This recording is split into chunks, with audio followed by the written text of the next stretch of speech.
Welcome to Culmination, where everything comes together. In the process of becoming our best self, I have with me the past guests, Eric Gonzalez and Joseph Arieta, to discuss the idea of belonging. And with that said, let's get started. So, Joseph, we'll start with you. What physical place makes you feel the most secure? Well, I mean, the obvious answer would be my home, because it's my home. Go figure.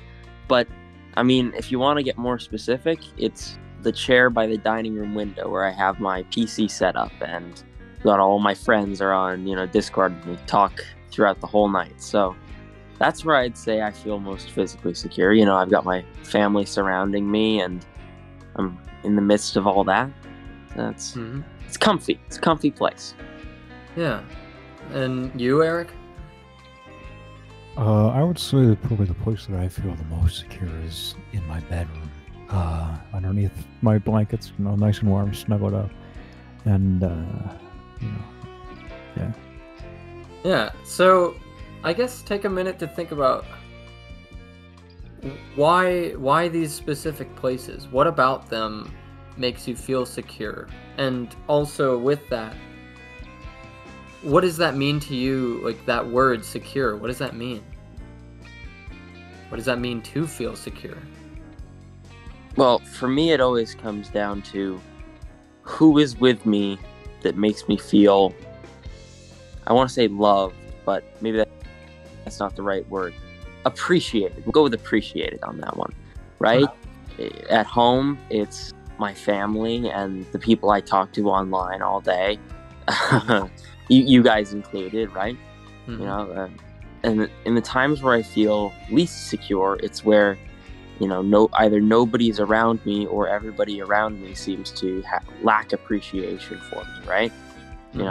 Certain classes in school and whatnot, where there are certainly times where it feels like nobody's there to not just appreciate, but even care about about me or what I do or what I'm currently doing, right?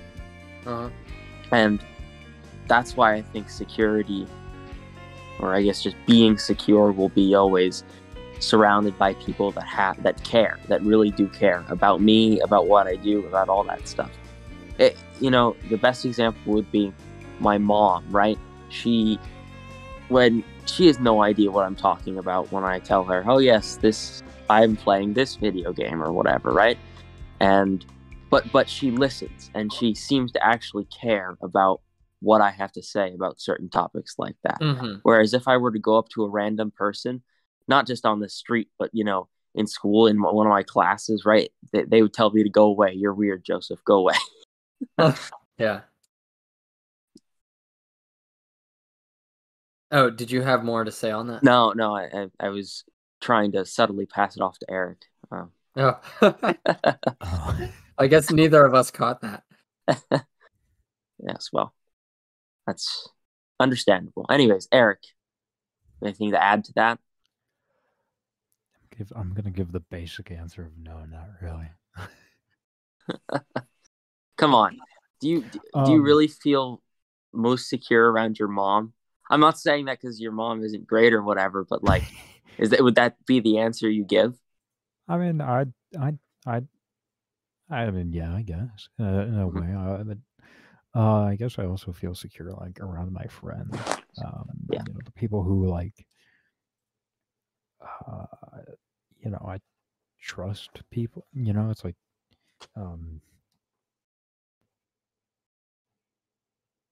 I feel personally secure myself when I'm closer to the mic.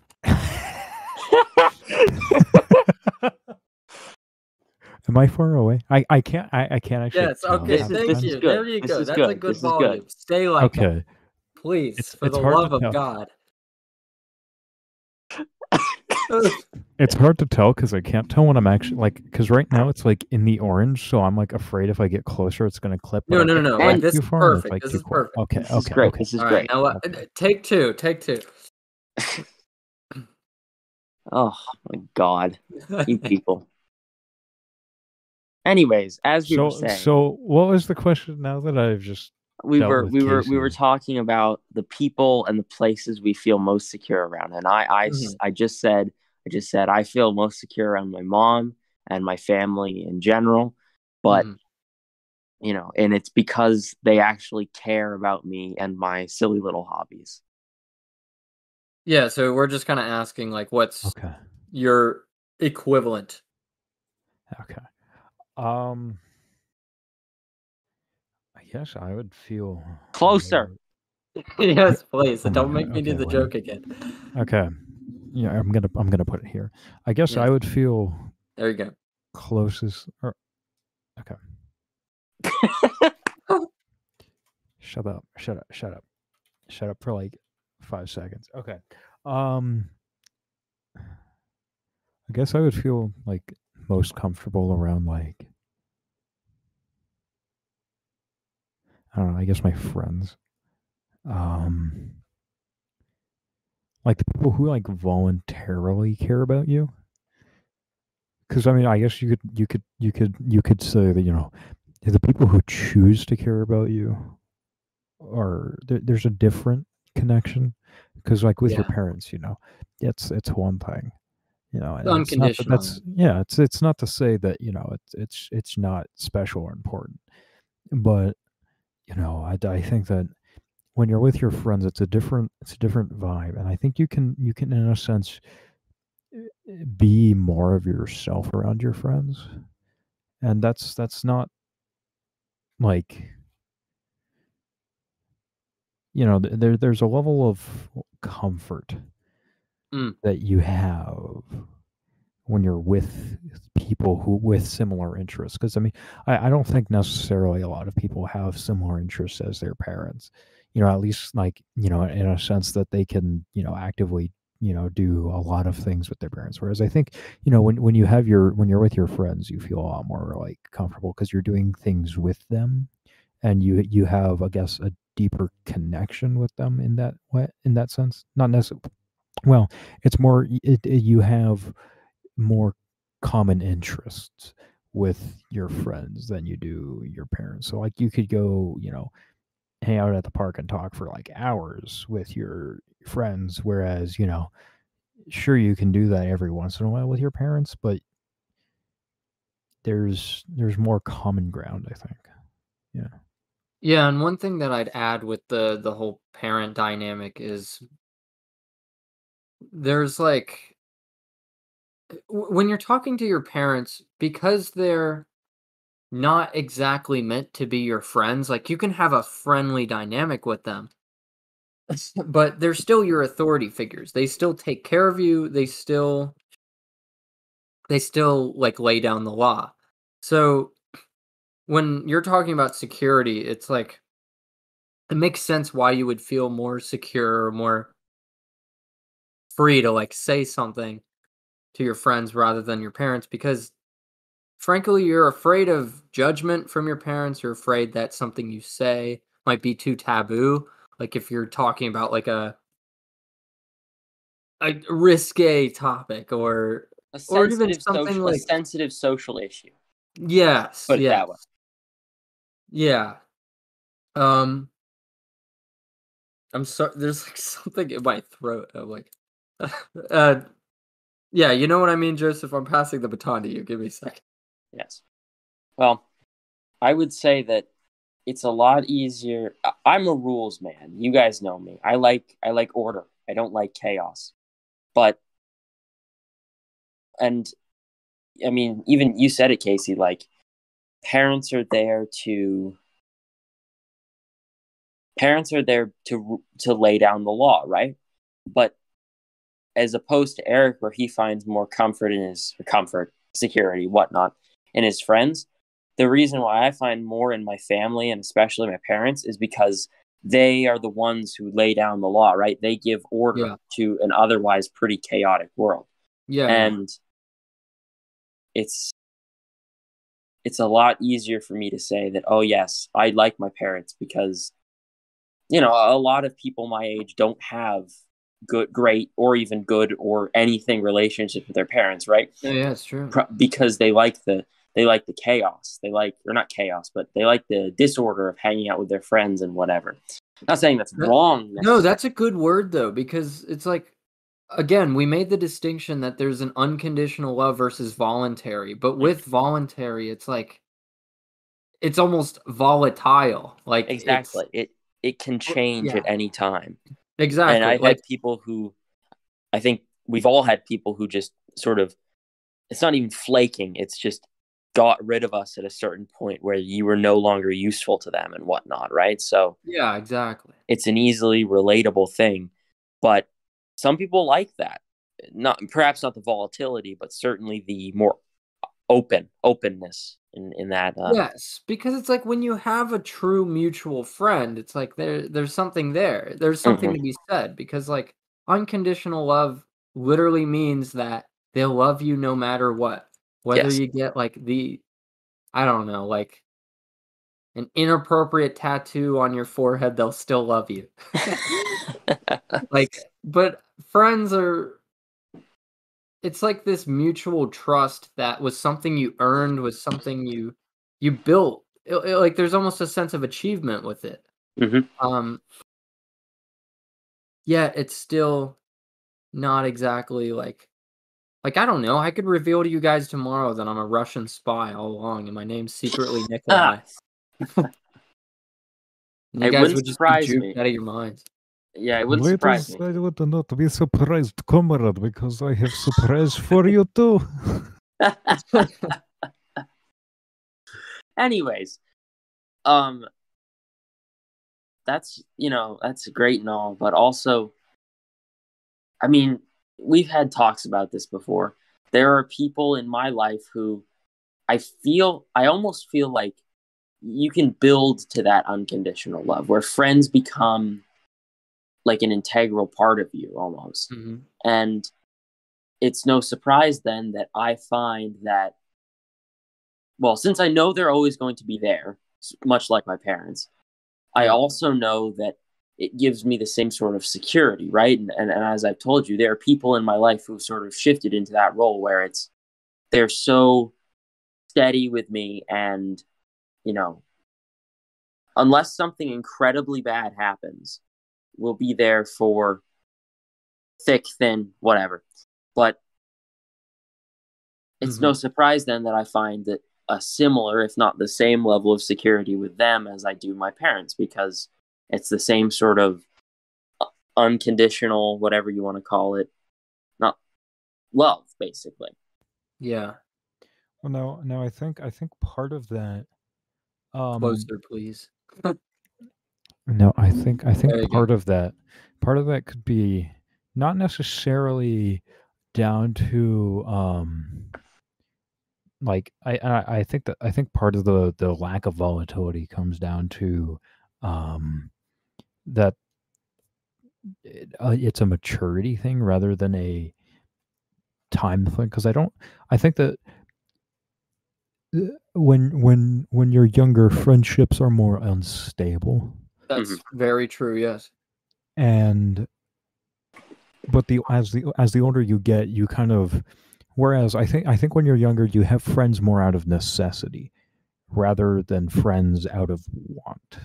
I say that you don't want friends. What are you gonna say? I change it not to friends out of necessity, but friends out of circumstance, basically. Okay, friends out of circumstance. For example, you're friends with the person you sit with on the bus, not because you are like the greatest friends with them, because you're on the bus with them. You might as well get along with them. Your friends who you sit next to at lunch. Maybe they're not. Maybe not. You're. Maybe they're not the people you'll hang out with outside of school, but you hang out with them at lunch because you need to hang out with someone at lunch.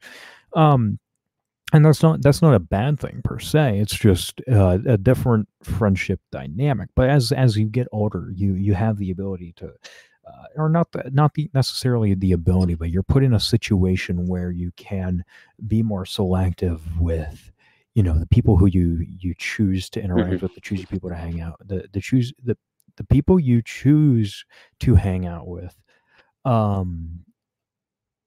I think that kind of comes with, age and maturity. Yeah. Mind if I kind of build on that concept?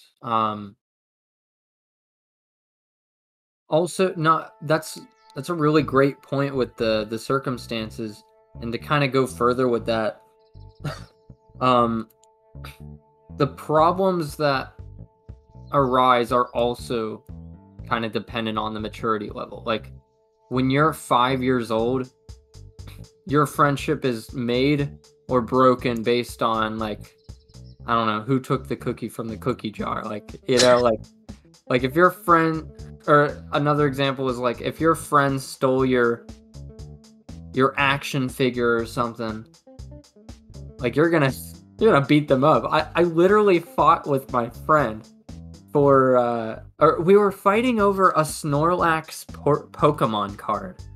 We were literally wrestling each other, like beating each other up because we both wanted the card. And then, but then later on, it's like in high school, and junior high, it's like it's all about status or whatever. It's like you're trying to get in with the cool kids, or you're trying to look better. You don't want to be shown with the nerds or whatever.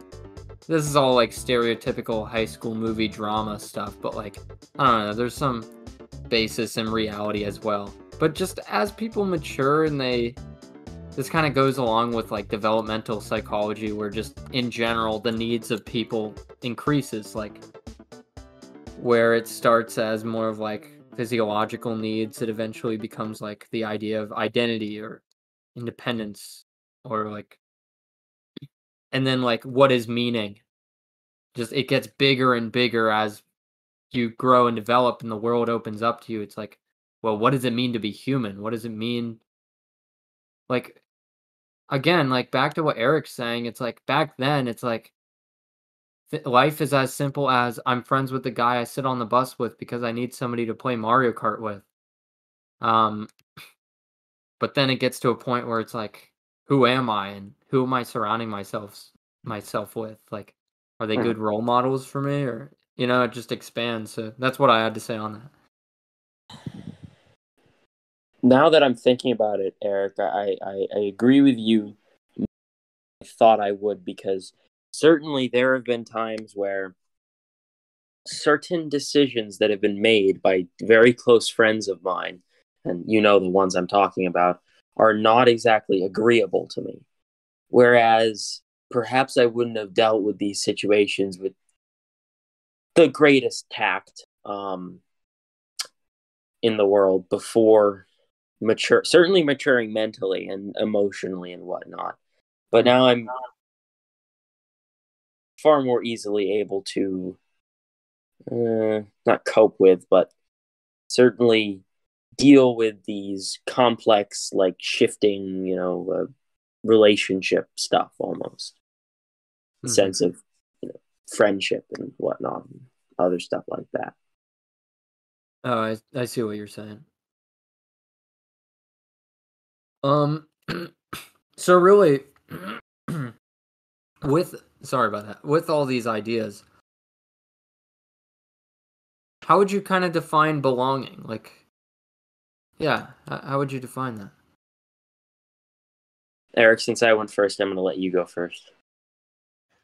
I guess the way you could define belonging would be, like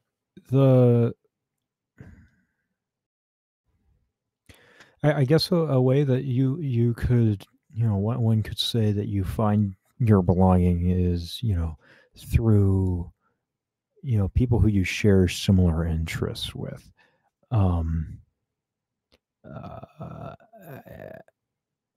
And I think that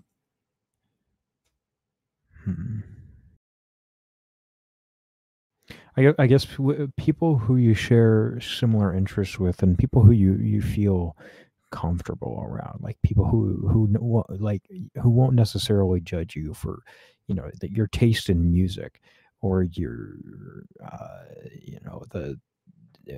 your personality quirks, the things that the things that, you might not necessarily, share with everyone else, but Mhm.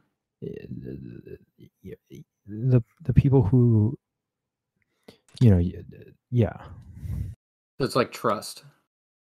I guess so. Okay. So Joseph.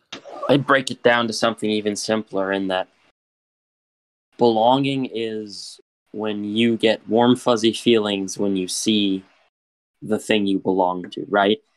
The people you belong with, your family. I mean, I've been on trips where I've been away from my family for weeks at a time. But when I come back to them, I always feel very, very happy, right? Or my house, right? I like traveling. I like being away from home sometimes, but it is undeniable that it is good to see my house. Yeah. And it feels like I belong there, not anywhere else, right?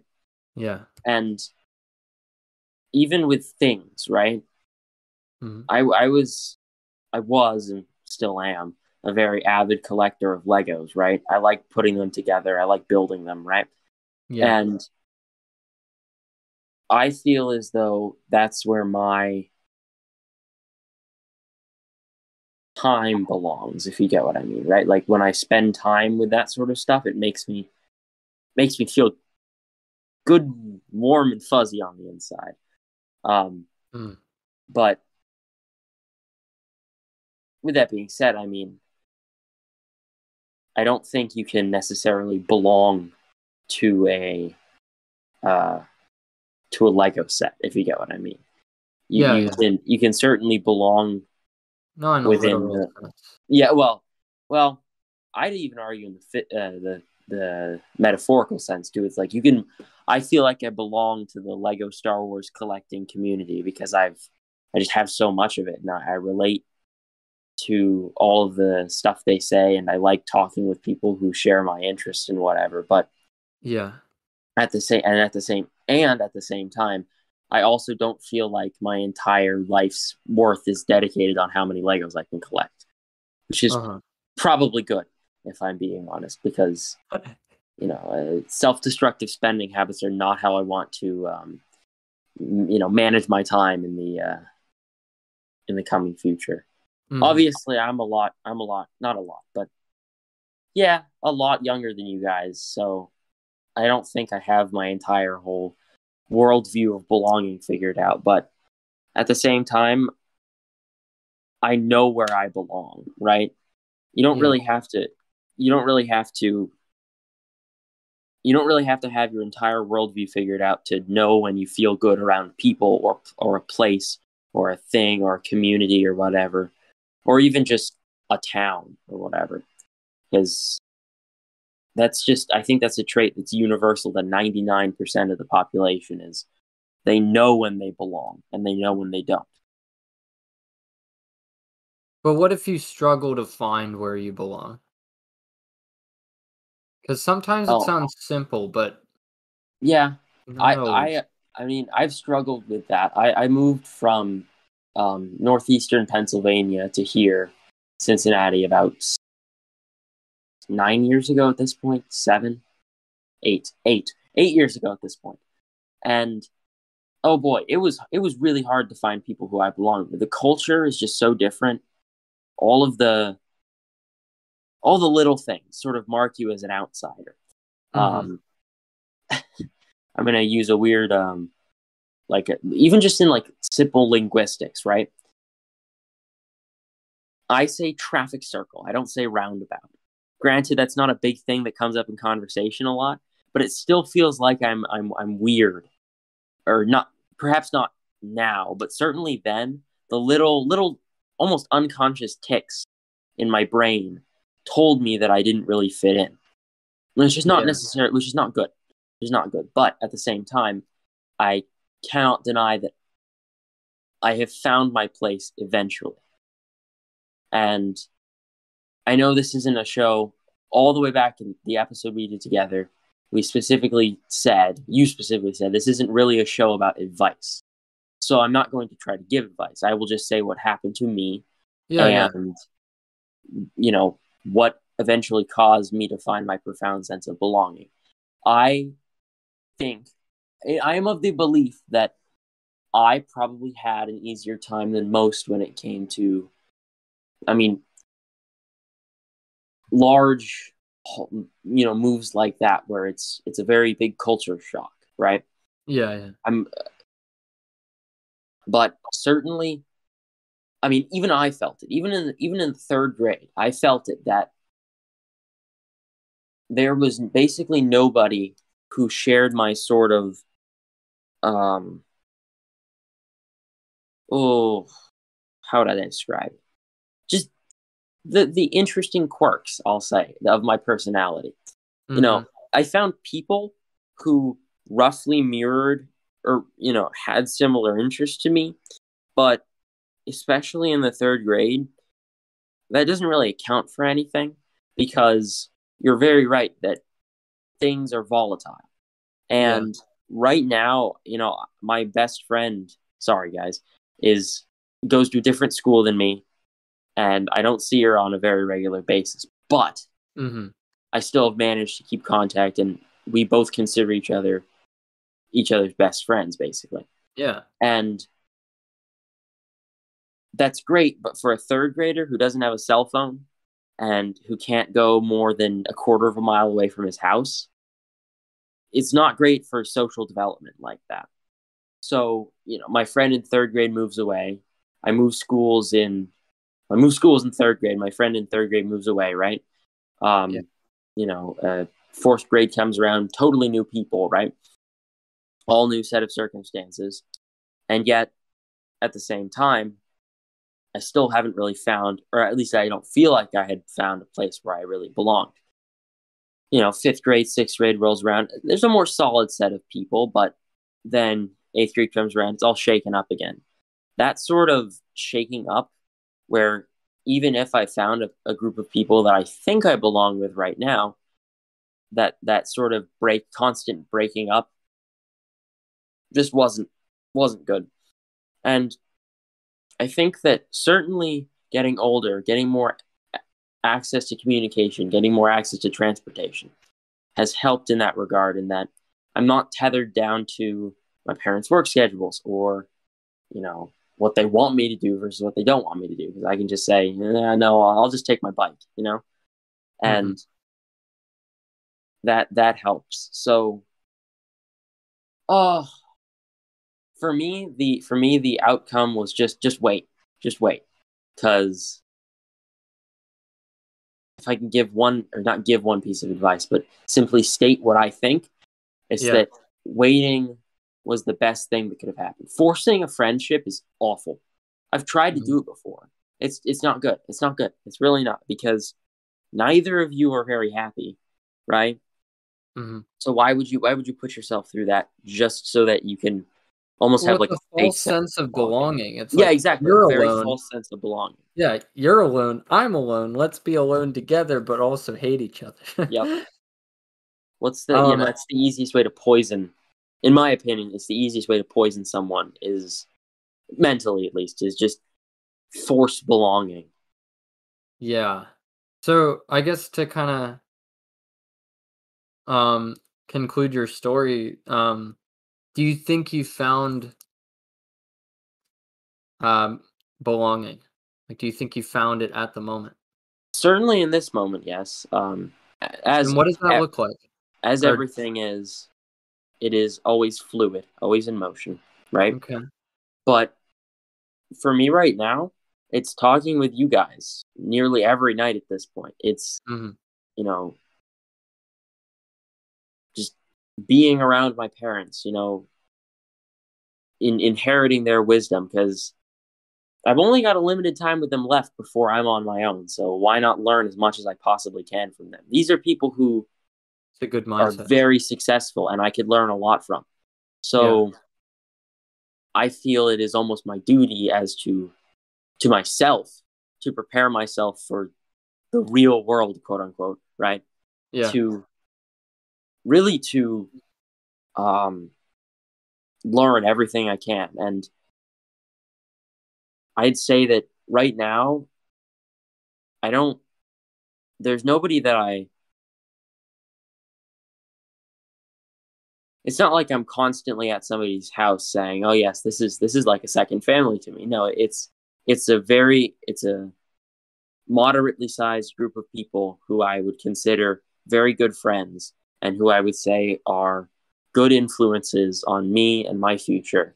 And for now, that's what feels like belonging to me. The idea that I can learn things from people. I can grow as a person from people. Because I don't think I ever could, like, have a bunch of stoner friends who were just high school dropouts and losers, because what does that add value to me? How could I belong there? Yeah. I always feel as though I want to be high achieving, basically. So I don't feel like I could belong in a place or in a culture or whatever that doesn't value high achievement like that. And pretty much everybody that I've mentioned thus far is very similar to me or offers something to me that is going to be beneficial for that high achievement in later dates. Yeah.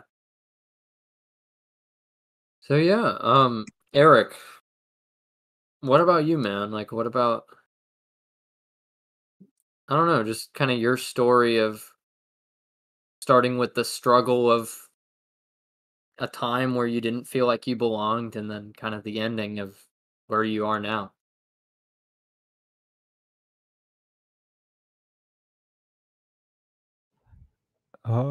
I guess the best place to start would probably be when I moved here in second grade, from Dayton. It,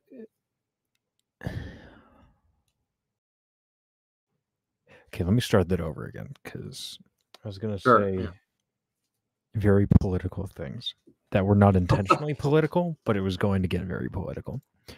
Okay. Because I was going to say that, You can mention it in a general sense. It's hard to mention that people point out you're the minority in one place, but don't care when you're the only minority in another, in a general sense. But it's true, and that, gosh, why do you have to have this no politics rule, Casey? You make it so hard.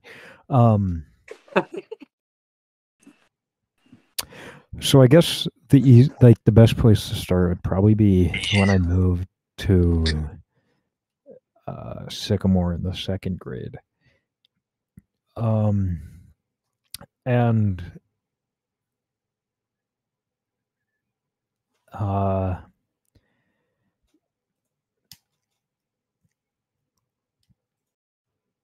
I guess that trying to fit in with a new group when, because a lot of these people had been, friends since kindergarten. I think that, second grade is kind of it's not really, there's not a lot of like groups, it's like you have your friends and they're friends with their friends and everybody all kind of hangs out, and there's not a lot of like, split. Yeah. But I feel like, because once you get to like third grade and up, that starts to develop. And it's kind of like that time is a very, divisive. I wouldn't say divisive. Well, it's where people start to find out who they're going to become. Not necessarily know what they are, because nobody knows in third grade who they are yet. But it's the time when things start being implanted in you that you end up carrying on and end up shaping you later down the line. It's the surprise tool we'll use later on. And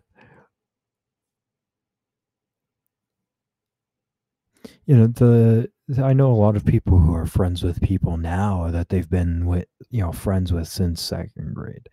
And, there are people who, and people who are friends with people who they've known since kindergarten. And to that extent, I think that coming in the middle of second grade, like I did, is kind of hard because you're getting the shift from everyone just hangs out with everyone into the beginning of you need to be a part of a certain group. Otherwise, going forward is going to be really weird. Like Pangea, Yeah. like splitting in half.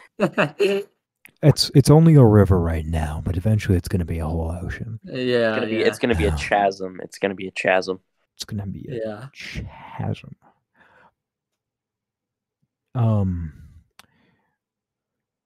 So yeah, what about you? Like in all that, like moving forward. And so I guess in my experience, it was a very long period between second grade and my freshman year of high school where I didn't really feel like I fit in with anyone, and that's an interesting time. Why do you think that is? I think it was. That's a good question. I'm not sure. I think I was in the wrong places at the wrong time because there were a lot of I think it kind of goes down or comes down to the how Joseph was talking about, the only people you really hang out with in that time period in like second, third, fourth grade are the people who live, within a quarter mile of you. And where I am, all the people who were here are the friends who have been there since, kindergarten. Mm-hmm. And going towards that whole, it's the development of the cliques. I think that kind of played a hand in it because, people had their little groups. And if you weren't there from the beginning, you weren't going to be anywhere. And I guess that kind of all just added together because, I didn't really go anywhere outside of that quarter mile, but that quarter mile had already kind of set itself and they were all doing their own thing. Mm-hmm. And it wasn't, I guess, until my freshman year of high school where you were introduced, like, because I guess high school is where like you meet a lot of new people who you haven't necessarily, because in like junior high, in our junior high, it was like with you had your different wings, and you had your but everybody kind of, if you knew each other, you knew each other, and yeah, there wasn't a lot of new people, whereas freshman year of high school, it's a lot of people who, maybe you haven't seen in a while, or it's just new people who you've never seen before. And I think that kind of, it lends itself to finding people who you can hang out with and find, belonging with. And I guess that also kind of brings a point to say that belonging, because I think belonging is, everybody knows it's important. It's important to find your belonging and where, but I think that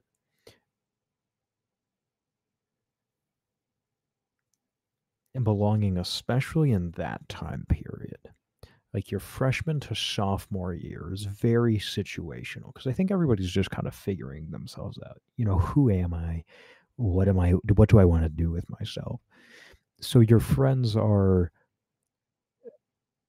changing because I think that if you go between one person their freshman year and the one person that same person their senior year, they're gonna have wildly different friends because of how things have evolved over time, and you change from being a freshman to a senior. There's a lot more like responsibility that's involved. Right. There's different clubs you can do, and And It's a lot so more when individual. if you're carrying friends over from before you go to high school, your freshman year, you might still be friends, but then after that, you might find, you might do clubs and things, and then you Yeah. find new people who you might have more things in common with. And it's not that you don't like the people who you were friends with. It's, you just, I guess in a sense, you move forward Mhm. and you move along your own path. And some people come with you and other people, you lose contact with. I wouldn't say you stop talking to them, but I think that I think that there are some people who you you know you, who you talk to more or less than you did before, Mhm. um and um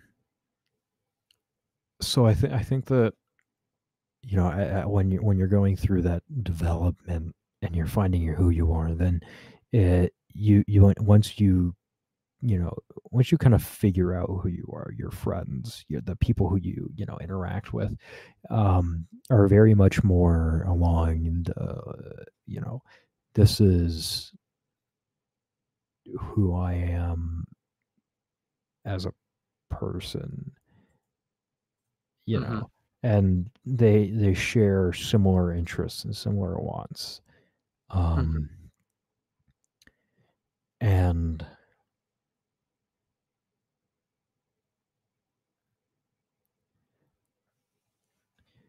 so what that comes down to the maturity thing that I was talking about earlier, Mhm. where instead of friends based on situation, you're friends because you share similar interests and similar wants, Yeah. and you have a deeper connection with these people, um than you would otherwise. Yeah. So do you feel like you kind of found a sense of belonging now that you graduated? I like to think so. Yeah. And I think that I don't I would honestly argue that you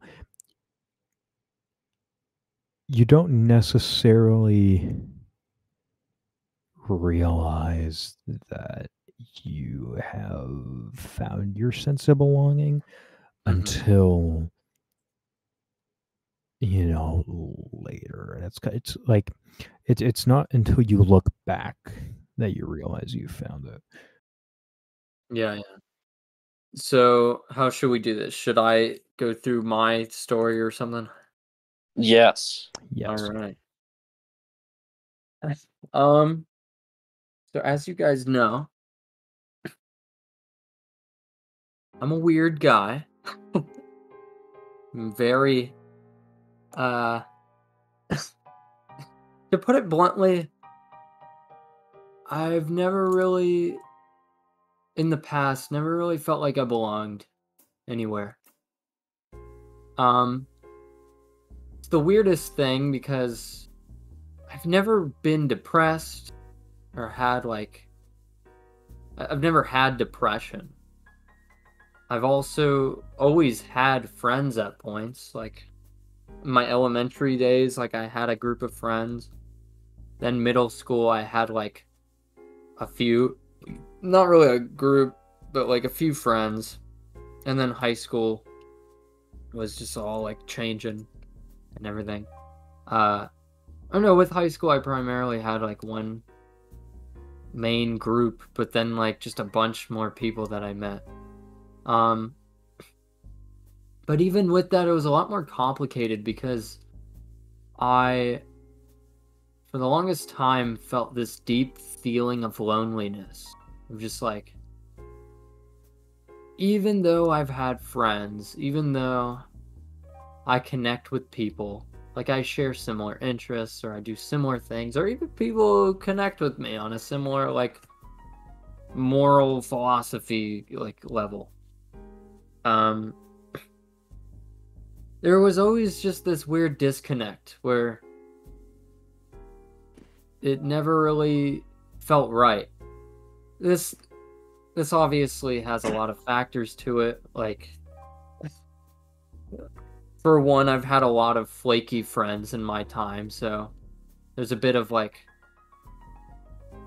I guess, trust issues in the sense that there were a lot of moments where it's like you want to, you ask your best friend, like, hey, can I sit on the bus with you? And then it's like, yeah, sure. And then 5 minutes later, they're sitting on the bus with somebody else, and now you're alone. And I've always dealt with that complex because it was like a double complex, because one complex was the idea that for a lot of my life I was searching for true friends, which is basically this romanticized idea of, that's my thing, you can't do that. Well, yeah, this was in the notice how I'm saying the past. Past, yes. But like your best friends, basically like your sitcom cast. Like literally your cast of friends, like from the sitcom Friends, is like those 7 people. Those are your true friends. Like you're always with them. They know everything about you or whatever. It's this romanticized view. But at the same time, there was always this constant awareness that I was never number one. Like, somebody always cared about someone more than me. It was kind of like that, you know, that idea that you always hear of, like, there's always somebody smarter than you and always someone dumber than you. Well, it was always like, at any given situation, I have a lot of friends, yes, but, like, on the bus, I was always alone while the others, like, sat together. So, I always felt this, like, this deep, like, it added to like a complex of insignificance, that level of insecurity, because it's like, does anyone really care? Does anyone really care about me? Like, it makes you think of that. So in that sense, there was a large disconnect there. I didn't really feel like I belonged anywhere.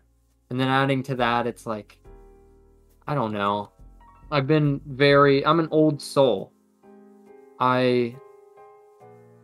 So when I was a lot younger, I cared about things or focused on things that were a lot more mature than others. And that's not to say I'm better than them or like better than my peers or like on a different level in terms of superiority, but I was kind of on a different level. Like I don't know, like while people were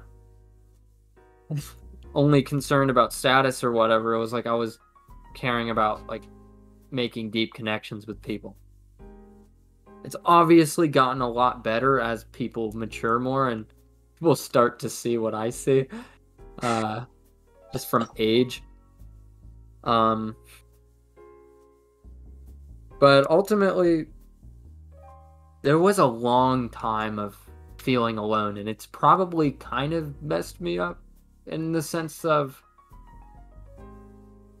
well, I remember being in a relationship and just kind of feeling this weird, like, a different kind of disconnect, where it was like, here you have someone who cares about you more than anything. And it's like, I don't know, it was hard to handle because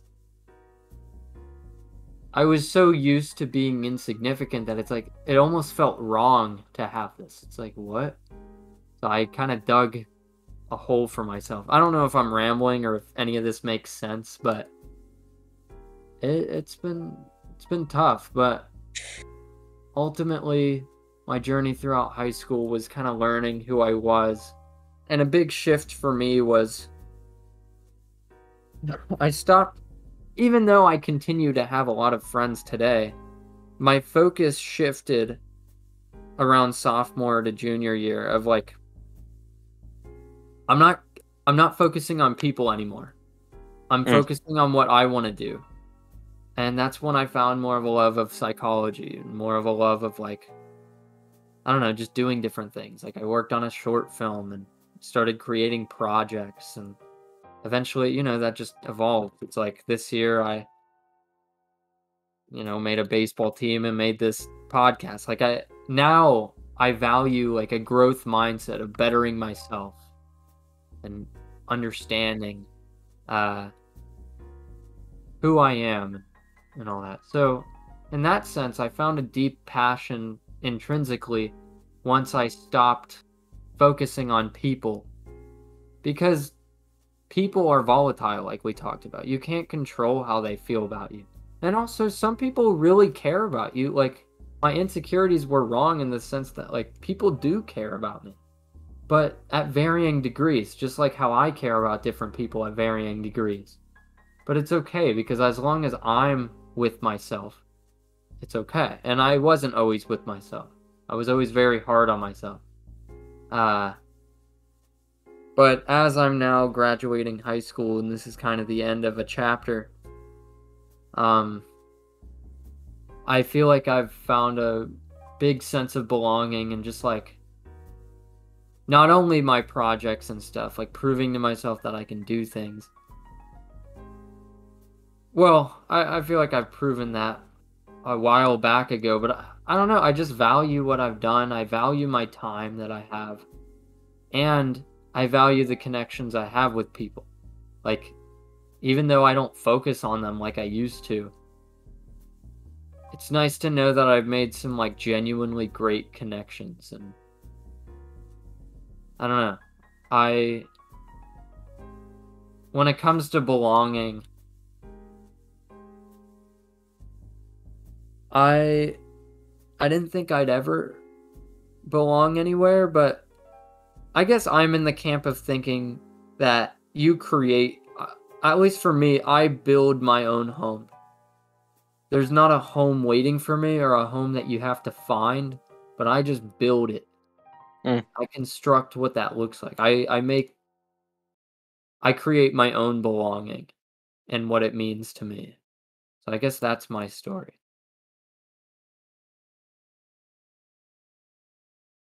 I guess any comments for the class? Well, I would say that you are a rare breed, Casey, that wants to build it. Others just want to find it. Mm-hmm. I don't know, it would be, as we all move on and get older and whatever, I'd say that building things becomes a lot easier, because you're no longer constrained by society that has been set around you, if you get what I mean. But that's not really the point of why we're here. We're here to talk about belonging. Yeah. And it'd be easy for me to just say, like I sort of said before, just wait it out. You'll be fine. But some people, it to me, it certainly seems like you specifically, probably us as well, or you specifically, probably others as well, sorry,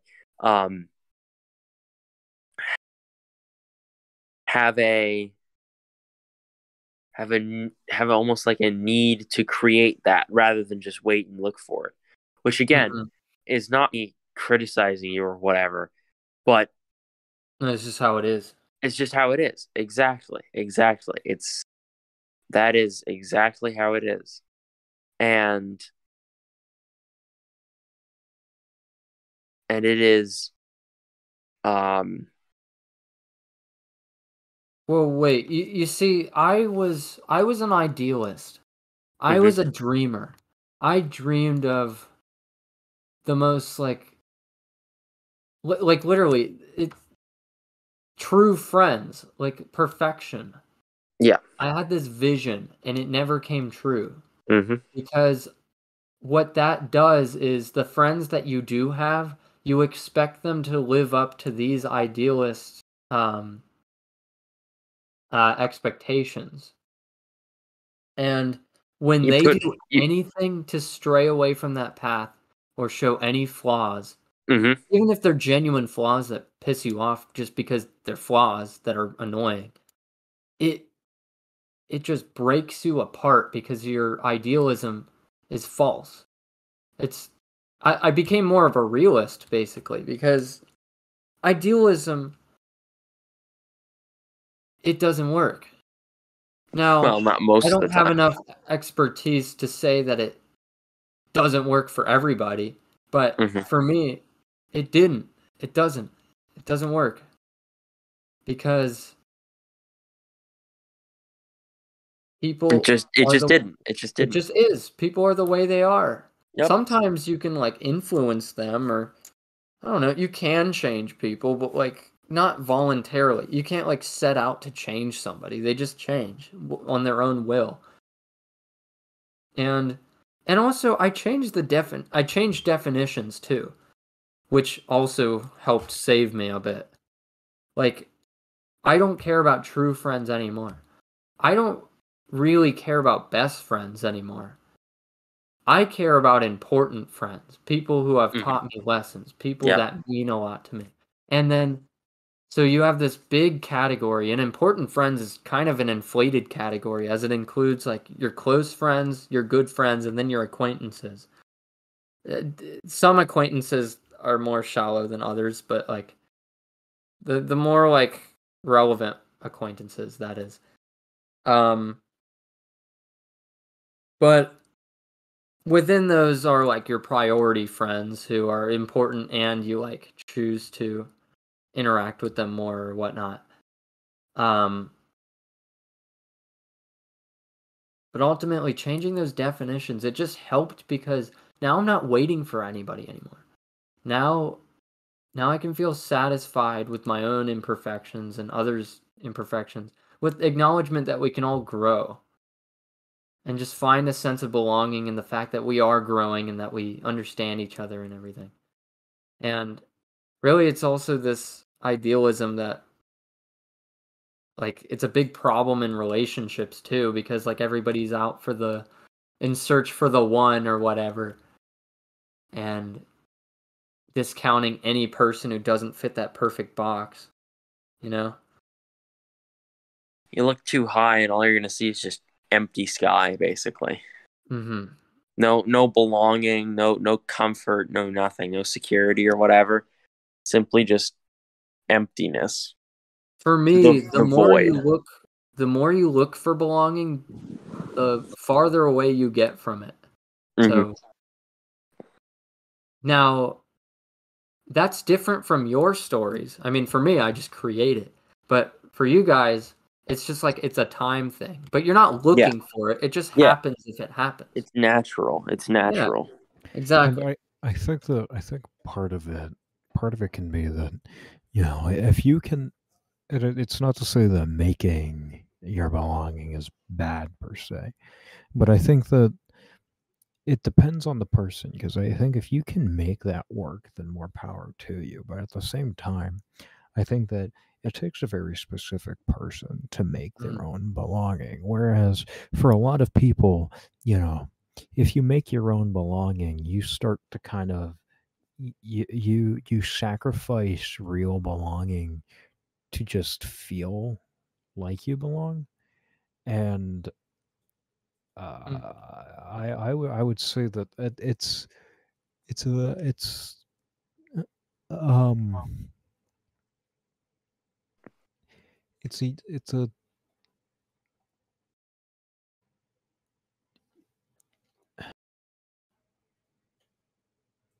I kind of see what you're yeah. saying. I mean, in terms of creating belonging, it's not really like creating a house made of straw, so I have a house, but it's like not a good one or not a structured one. What I mean more of is, I guess if you think about belonging, it's like a sense of love or a sense of passion. Love if it deals with people, and passion if it deals with like something you enjoy doing. Um,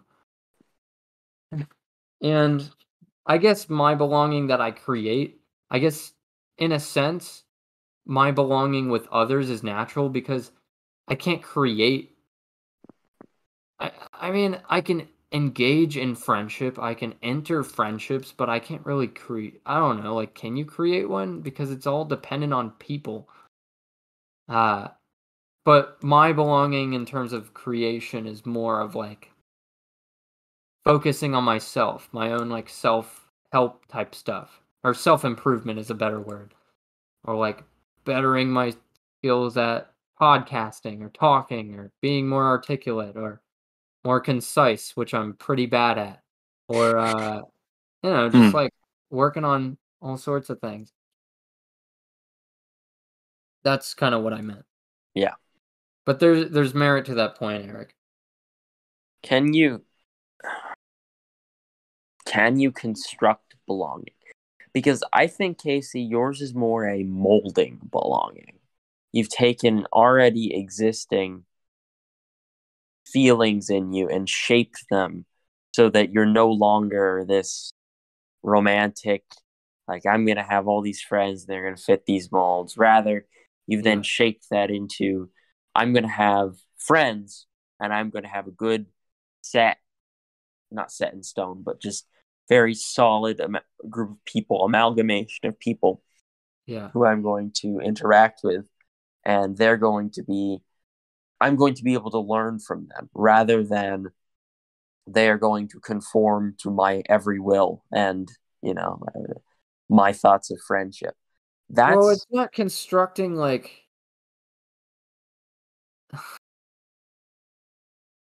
that's building a good set of friends and a good, and from your perspective, good belonging, right? Mm-hmm. I would say that just trying to throw together a bunch of people and expect them to all think that they belong there will not work, right? It will. But that's not what I'm talking about. But I know. I guess what you're saying about molding is, I guess that works more because in the way I'm saying creating, it's more like Animal Crossing more than The Sims, where The Sims is like, I'm a god. Played neither of those games. Well, it's like, I'm a god, and I'm just gonna spawn all these friends who are gonna be friends of mine, I guess. Like, that's impossible. That goes back to idealism. But it's more like Animal Crossing, where it's like, I don't know, they give you things at its disposal, but like, I mean, you make it your own. Yeah. So you build your own, but out of existing things.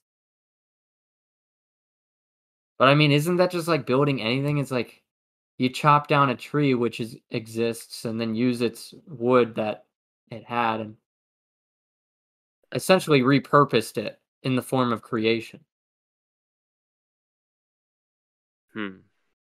That's kind of what I mean. Well, it probably made more sense than The Sims, but whatever. Well, usually metaphors help, except when you have no idea what they're talking about. They're both life sims, but one you play God and one you play person who lives with others. Mm-hmm. Yes. NPCs. And if there's one thing us humans have learned, we cannot play God. At least I hope we learn. This is what happens if you play God. We definitely try. Oh, certainly. Oh, certainly. Yeah. Oh, yeah. You can force belonging all day long, but as soon as you even see a fraction of what you're missing out on, or not even what you're missing out on, just simply how much there is of just emptiness inside you, all the house of cards that you've built for yourself will just disappear. Mm-hmm. Because there's no, what's the guarantee that you're going to feel the same way tomorrow, right? Yeah. Don't know. It would certainly be difficult to keep forcing that every single day. Um, but yeah, I guess back on track here. I think we're a little over time. So I just don't Does want this this mean I video get to be more? super long. What were you saying? Does this mean I get paid more? You get to what? You don't get paid anything for this, Eric. Oh shoot. So what are your closing thoughts about belonging? Eric, you want to go first?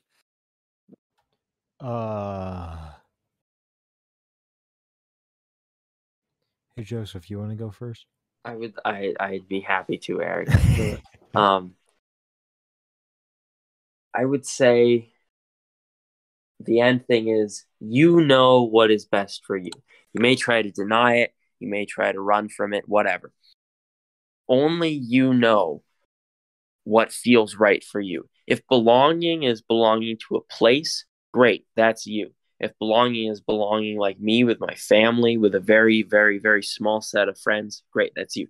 If belonging is belonging in a swamp somewhere and you really just want to run away to it, great.